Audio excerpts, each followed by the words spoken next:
नमस्ते, अभिवादन आपका इनोसेंट इन्वेस्टर के इस नए वीडियो में आपके लिए डिस्क्लेमर। कल किन का रिजल्ट आएगा डिस्कस करेंगे। पहले कुछ रिजल्ट आज वाले डिस्कस कर लेते हैं जो आए हैं और हमने कवर नहीं किए। सबसे पहले कोटक महिंद्रा बैंक का रिजल्ट मुझे अच्छा लगा। रिजल्ट ये थोड़ा सा और बेटर हो सकता था।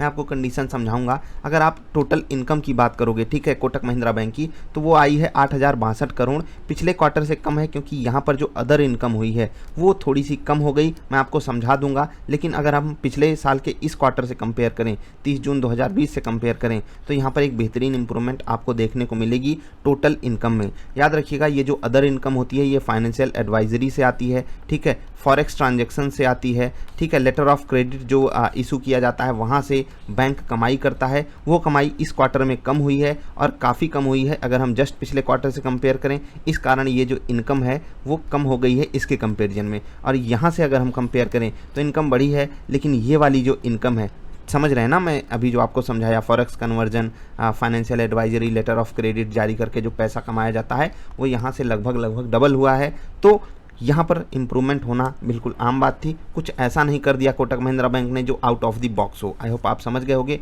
अब बैंक को खर्चा भी करना पड़ता है, वो भी आप यहाँ पर देख सकते हो। आराम से बैंक ने अपने खर्चे को बचाया है क्योंकि जो रेट ऑफ इंटरेस्ट है वो लोवेस्ट लेवल पे है इस वक्त आरबीआई के द्वारा।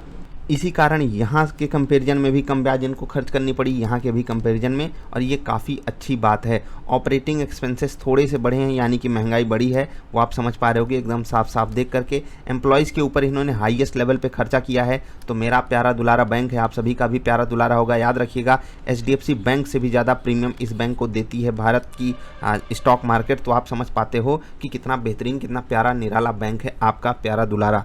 ठीक, बहुत हो गया, तारीफ कुछ ज़्यादा ही हो गई। पोर्टफोलियो में है भाई, आपके लिए डिस्क्लेमर भी है तो तारीफ तो करनी बनती है। खैर, अभी बुराई भी करेंगे थोड़ी सी। एम्प्लॉयज़ के ऊपर इन्होंने बहुत खर्चा किया। अपने जो ह्यूमन रिसोर्सेस हैं उनको ये अच्छे से मैनेज कर रहे हैं, मुझे अच्छा लगा जान करके। 4,950 करोड़ के आसपास का खर्चा आया।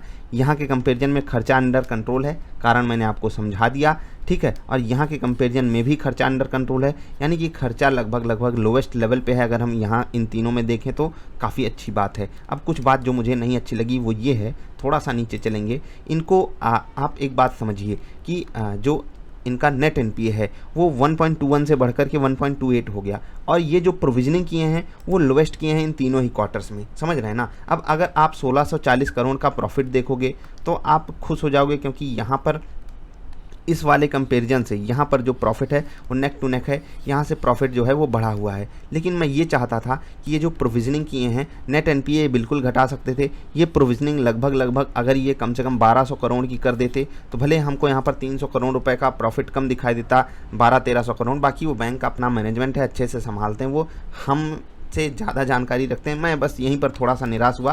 प्रोविजनिंग ज़्यादा करनी थी, नेट एनपीए को थोड़ा सा अंडर कंट्रोल रखना था। ओवरऑल सिनारियो में रिजल्ट काफ़ी अच्छा पेश किया है कोटक महिंद्रा बैंक ने। क्या एचडीएफसी जैसे हालात बनेंगे? क्या बात करते हो, ऐसी मत बात कीजिए। और हाँ, उम्मीद भी नहीं है कि ऐसा कुछ हो। उम्मीद लोगों की बेटर लेवल पे थी, इसलिए कोटक महिंद्रा बैंक से आप ये मत एक्सपेक्ट कीजिएगा कि वो मतलब बहुत तेज़ी से भाग जाए। लेकिन मुझे ऐसी उम्मीद है कि अब जो जहाँ पर ये स्टॉक ट्रेड कर रहा है थोड़ा बढ़िया मोमेंटम दिखा सकता है। ठीक, और कंपनियों के रिजल्ट आए हैं, ऐसे एग्जैक्टली हम डिस्कस नहीं करना चाहते। एलएनटी का रिजल्ट आया है, 1175 करोड़ का प्रॉफिट इन्होंने दिखाया है 303 करोड़ के मुकाबले। रेवेन्यू देख रहे हैं 21,000 करोड़ से 29,000 करोड़। तो भाई साहब, कोई अगर यहाँ पर उस जो सरकार का कैपेक्स है जो बढ़ा है उसका डायरेक्ट बेनिफिशियरी है तो एलएनटी है। गजब का रिजल्ट इन्होंने पेश किया है। एक्सिस बैंक का रिजल्ट आया है, कंपनी ने 2160 करोड़, और समझिए क्या मस्त रिजल्ट इन्होंने पेश किया है 1112 करोड़ के मुकाबले। नेट इंटरेस्ट इनकम आप देख रहे हैं 7,000 से 7,700 करोड़। तो एक मायने में देखा जाए तो कोटक महिंद्रा बैंक से भी बेहतर रिजल्ट है। और वहाँ पर मैंने अपनी कंप्लेन भी बताई है। तो कोटक महिंद्रा बैंक में क्या चीज़ मुझे नहीं पसंद आई। वेदांत का रिजल्ट देखिए, कंपनी का प्रॉफिट 4,225 करोड़। कमाल है, जी हाँ कमाल है। प्रॉफिट 4 गुना बढ़ गया। रेवेन्यू देख रहे हैं 15,000 से 28,000 करोड़।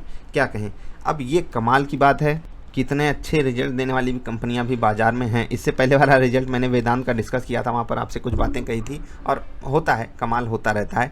डीएलएफ का रिजल्ट आया है, 338 करोड़ का प्रॉफिट आया है, लॉस से प्रॉफिट में लौटी है कंपनी। रेवेन्यू लगभग डबल हो गया है, लॉस हुआ था 71 करोड़ के आसपास और वहाँ से प्रॉफिट में लौटी है, काफ़ी अच्छा रिजल्ट ये भी है। टाटा मोटर्स का रिजल्ट एनालिसिस हमने आपको करके दिखाया है, कंपनी ने लॉस पेश किया है लेकिन इस रिजल्ट की कुछ अच्छी बातें भी हैं, वो आप रिजल्ट देखोगे तो समझ में आएगी। वीडियो अवेलेबल है चैनल पर। कल किनका रिजल्ट है बहुत ध्यान से देखिएगा, डॉक्टर रेड्डीज़ का रिजल्ट है। निफ्टी का धुरंधर, थोड़ा सा नज़र बना कर रखिएगा। उसके अलावा IndusInd bank, InterGlobe, aviation, Canara bank, Aarti drugs, ठीक है, ये स्टॉक स्विंग ट्रेडिंग के लिहाज से भी काफ़ी इंपॉर्टेंट है, ध्यान रखिएगा इस पर। अंसल हाउसिंग, उसके बाद Anoop engineering, Apar industries, Arihant capital markets, Bhageria industries, BLS international services, confidence petroleum India, Dalmia Bharat, Dixon tech, ये कंपनी थोड़ी सी नज़र में होनी चाहिए। EIH associated hotels, Elantas Beck India, Filatex India, देख रहे हैं कंपनियां, जीएम ब्रिवरीज, ये थोड़ी सी रडार पे रखिएगा। गोदावरी पावर एंड इस्पात, ग्रैनुअल्स इंडिया, ये भी। ग्रीन लैम्प इंडस्ट्रीज़ है ना, कमाल की कंपनी, ज़रा सर्च कीजिएगा इसके बारे में। हिंदुस्तान फ्लोरोकार्बन्स, IIFL फाइनेंस, उसके बाद कर्नाटका बैंक का रिजल्ट है, काफ़ी अच्छा बैंक है। KTK बैंक थोड़ा सा चलता नहीं है, क्या कहें, चलना चाहिए इसको, मेरे हिसाब से चलना चाहिए। लक्स इंडस्ट्रीज़ का रिजल्ट है, महिंद्रा लॉजिस्टिक्स का है, Mirza international, Ramco cement, Sanofi India, Sharda crop chemicals, Shemaroo entertainment, Snowman logistic, Torrent pharmaceuticals, TTK Prestige, ये कंपनी कोई बताएगा कब हमने रिकमेंड की थी। UCO bank and VST industries, ये सब कंपनियां हैं जो कल रिजल्ट पेश करेंगी, इन पे आपकी नज़र होनी चाहिए। इस वीडियो को ख़त्म करने से पहले 2-3 बातें कर लेते हैं।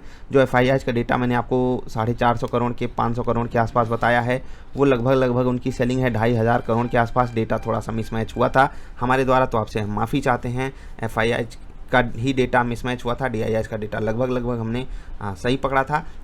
गलती हो गई आज, तो आई होप आप माफ़ करोगे। और कुछ और बातें कर लेते हैं। अगर हम निफ्टी का सिनारियो देखें तो जब हम वाली वीडियो बनाए थे इससे पहले वाली, लगभग निफ्टी 25 पॉइंट ऊपर ट्रेड कर रही थी, अभी 48-50 पॉइंट ऊपर अपनी सिंगापुर वाली निफ्टी ट्रेड कर रही है। ग्लोबल मार्केट हमारे लिए ठीक ठाक संकेत हैं, बस यही संकेत बने रहें तो सुबह हम धूम धड़ाका करेंगे। देखते हैं सुबह क्या होता है, नज़र आपकी बाजार पे होनी चाहिए। अगर आप नॉर्मली कुछ पोजीशन ले कैरी कर रहे हो तो उसी हिसाब से अपना पोजीशन संभालिएगा, जैसी बाजार ओपनिंग देने के आसार बनाए। अभी अलविदा ले रहे हैं, वीडियो पसंद आई तो लाइक करके जाना।